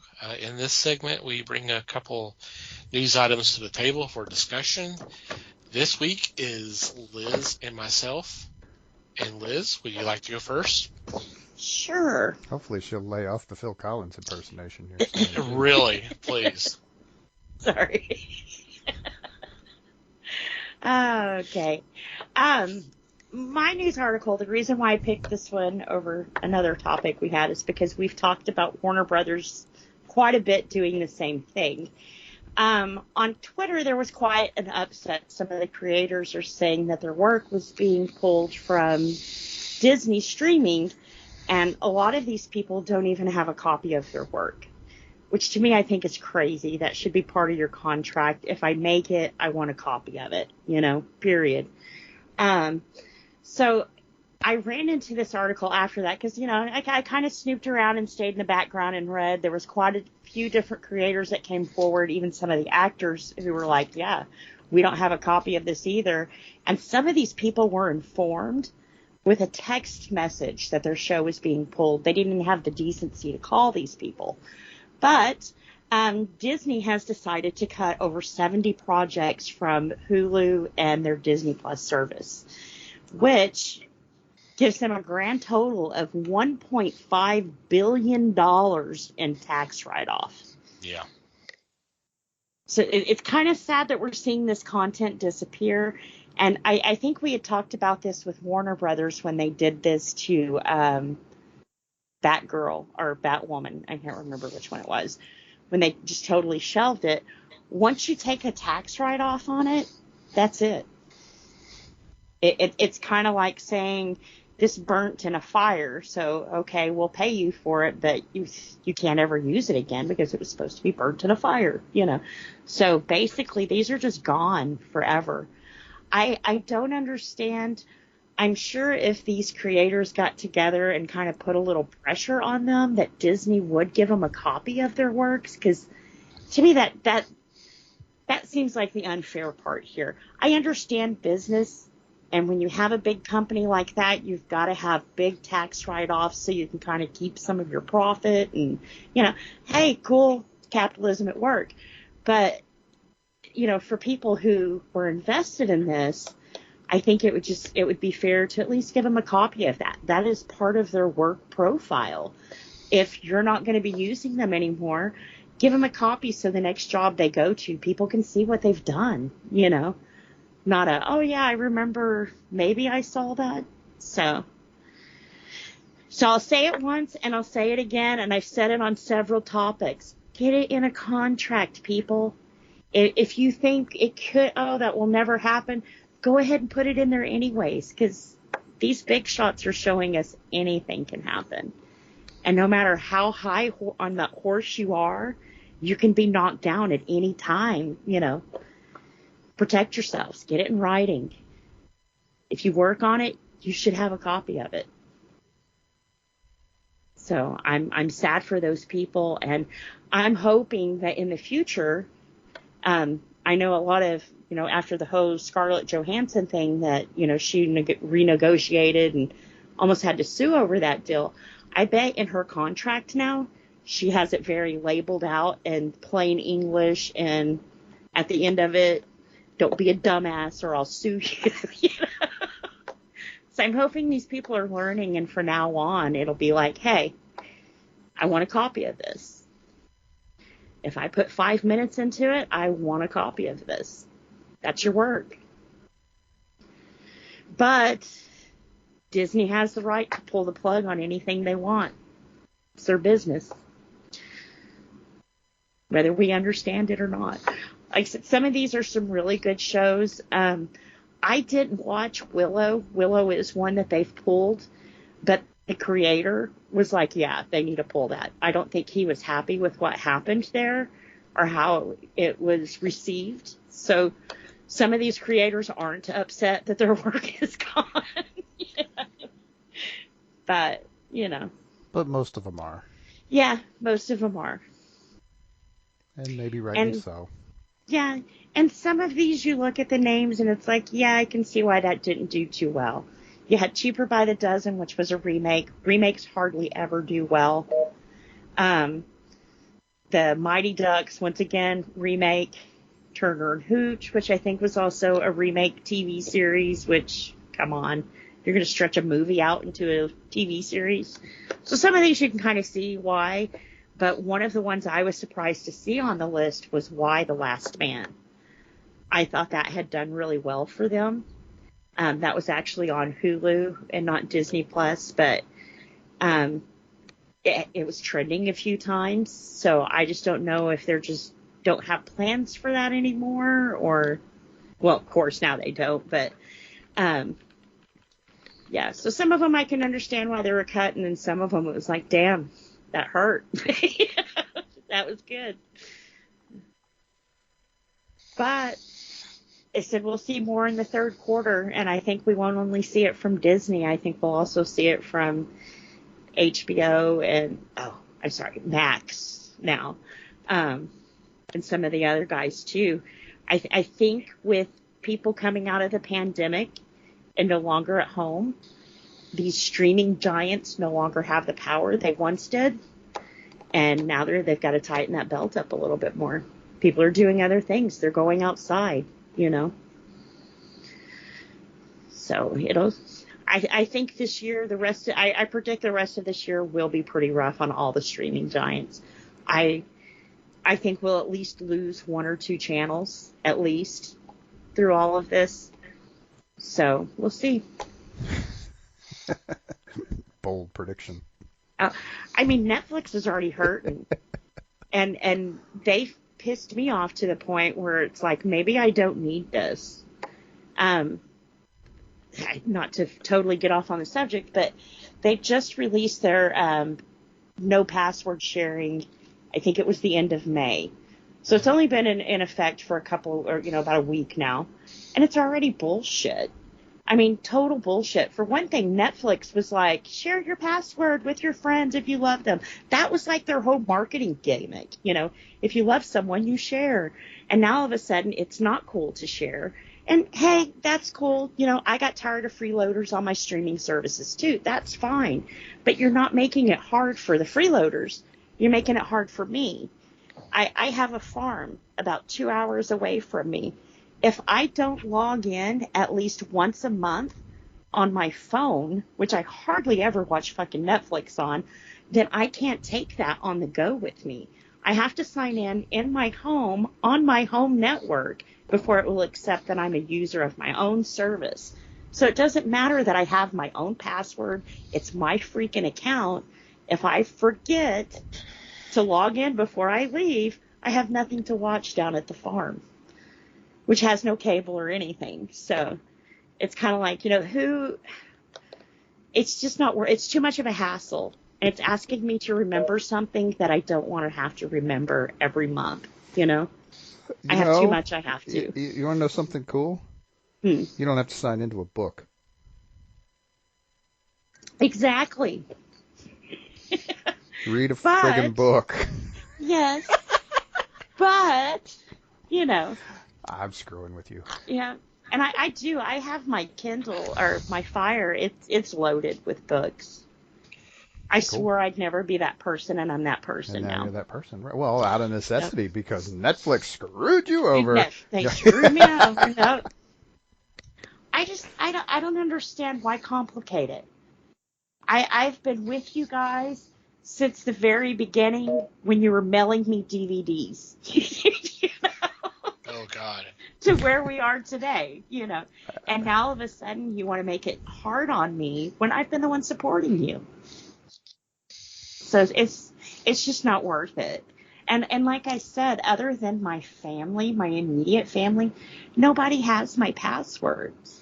So it's like I'm being punished for something I never did, I even pay for the extra screens because my family does use it. So it's like, why the bullshit, Why all this extra stuff for your loyal customers? Well, this devolved into a rant pretty hard. Yeah, it did. You said Netflix. Like I said, nobody said Netflix but you. Yeah. I saw their little email, and that's... Well, it was all about streaming services, and then Netflix popped into your head. And yeah. It makes the rant itself makes sense. So I don't know. Maybe Netflix should have cut content instead of added this stupid password thing.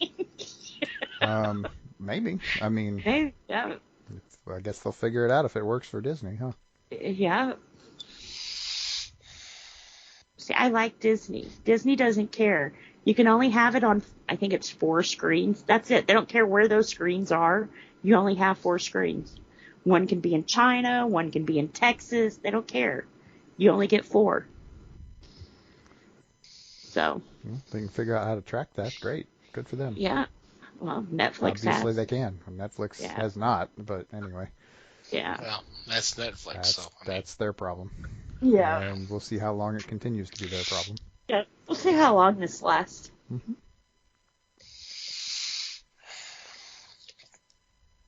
I think they're gonna backtrack. I think they will. I think they rolled this out like over in China first, and I'm sorry, their biggest demographic is here. Anything like that they should have rolled out here to get a real test on it. But it did so well over there. Yeah, now let's try it on the biggest user base you have. People are not happy about it. And it's people like me who's not even sharing. I'm not happy about it because you made it more complicated for me. I like easy. Life is complicated enough.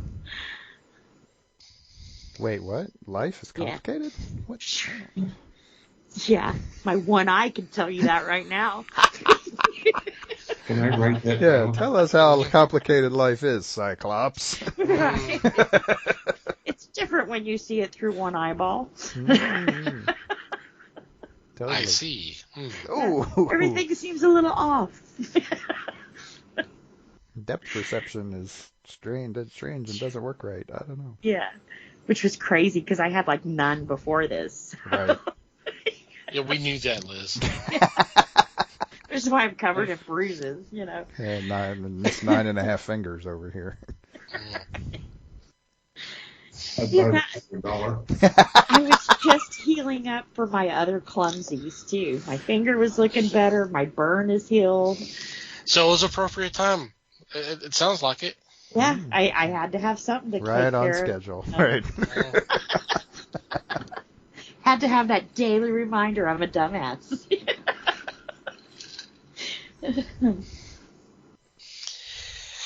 Alrighty. Go ahead, Les. I don't have that problem because Gina just tells me. That's convenient too. I mean, Yeah. having somebody to tell you on a daily or more basis that you're a dumbass, it's good. It helps. Mm-hmm. Keeps you in check, you know. I don't know what it helps, but it helps.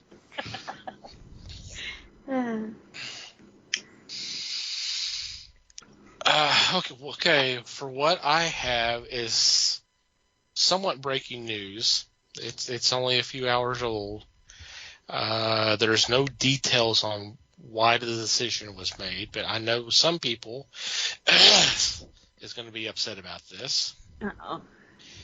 Perry Mason has been canceled by HBO. Uh-oh. It just finished up the 3rd season, wasn't it? yeah. Let's see.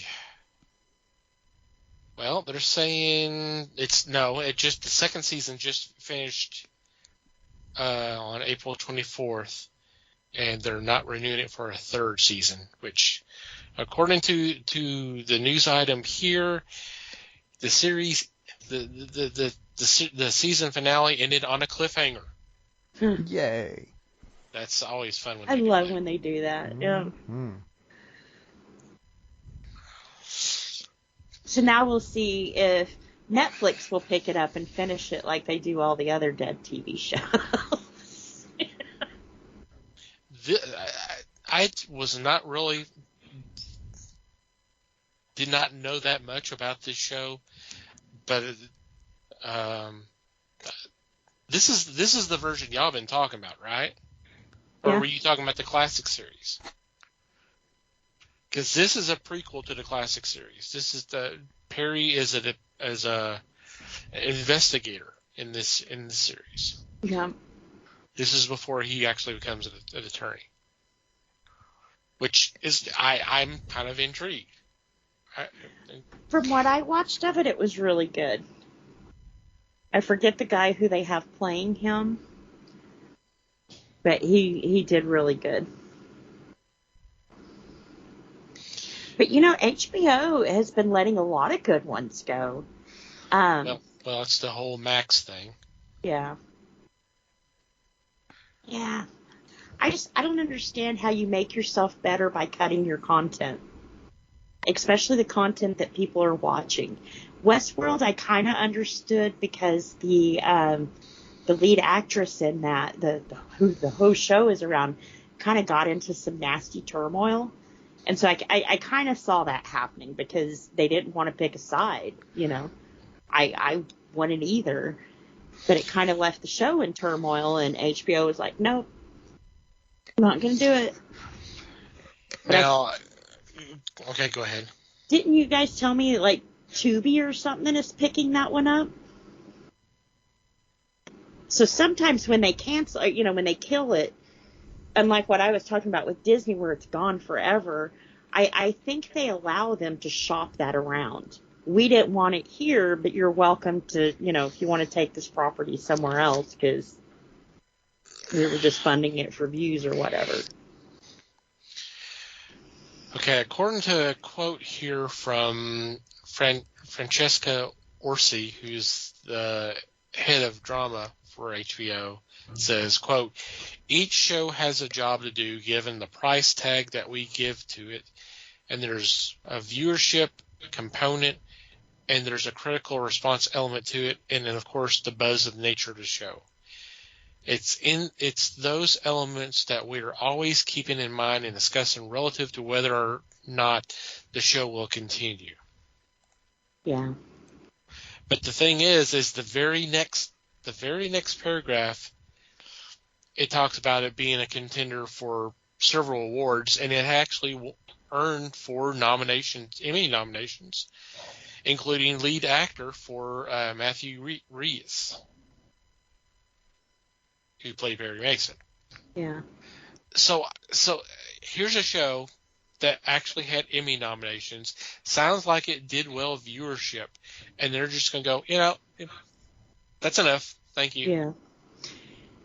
See, the excuse they used with Westworld is it was costing too much, to the point where they agreed to pay the actors for the next season that they hadn't even filmed yet. They said, but that was more of a sci-fi show than what Perry Mason is, and there was a lot more that went into effects of that. So I understand it more for that one than Perry Mason. Well, but it's also a period piece because it takes place in the 40s.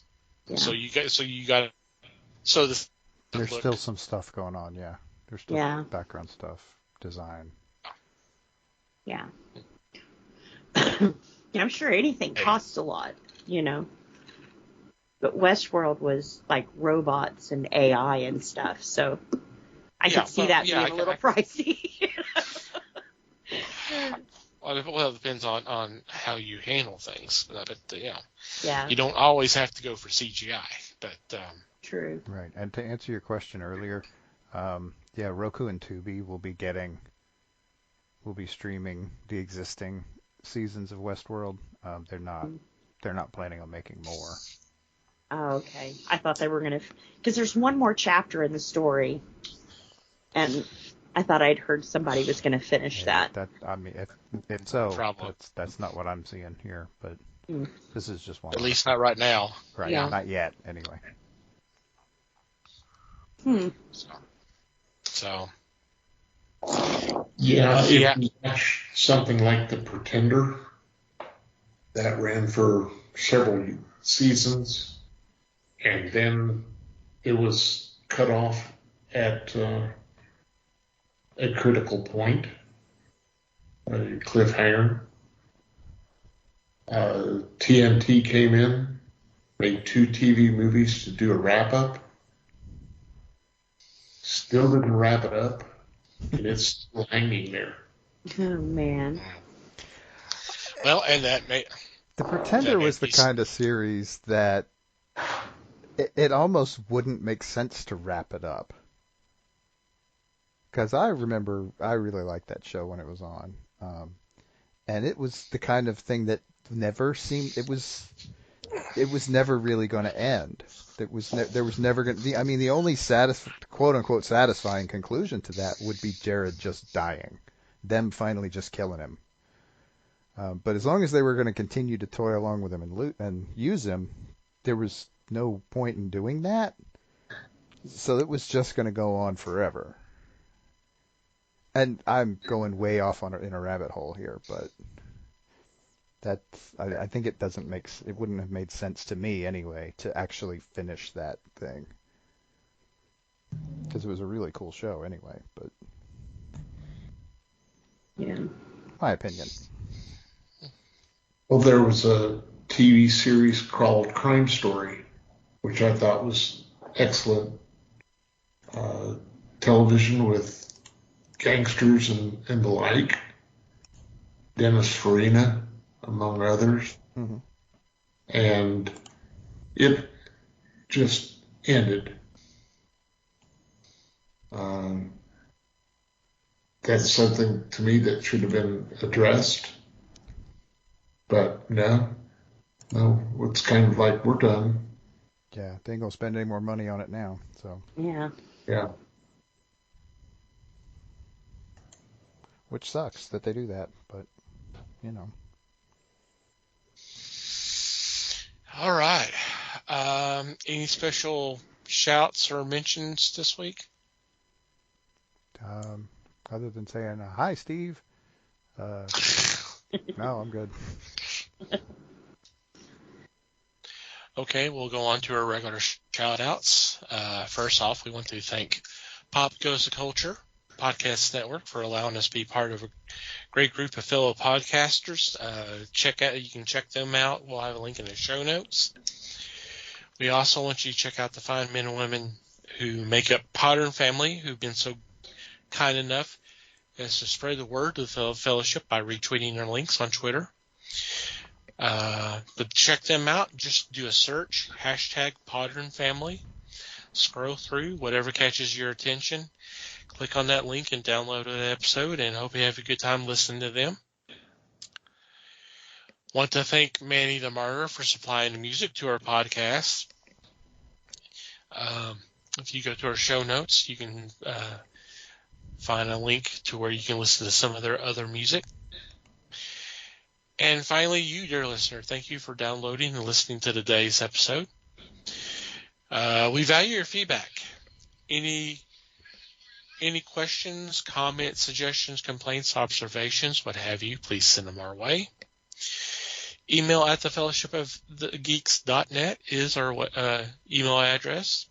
Or you can go to the website and go to the About Us page, and there's a contact form you can fill out.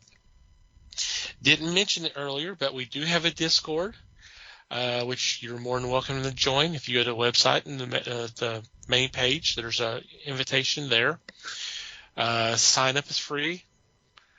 We post a lot of news items. We post stuff for discussion, post stuff to laugh at, videos, a lot of other stuff. We have some activities that go on there too. So you can join us there. We also do have a feedback section that you can post your thoughts there. On social media, we're on Facebook, The Fellowship of the Geeks. On Twitter, Instagram, and Hive Social, we are at Fellowship Geeks. If you want to follow our personal Twitter accounts, Mike can be found at Mikey Geek. Liz can be found at LN_Geek. Les can be found at Fake Les Webster. Or maybe not. He may not be there. Who knows? And I can be found at Tom TC Geek. And from wherever you download our episodes, if you take a couple of moments to rate and review the show, it would be greatly appreciated. Anything else before we say goodbye? Just thanks, everybody. Thanks, everybody. Appreciate you listening. Thanks for listening, everybody. We do appreciate the support as always. Until next time, geek on, my friends.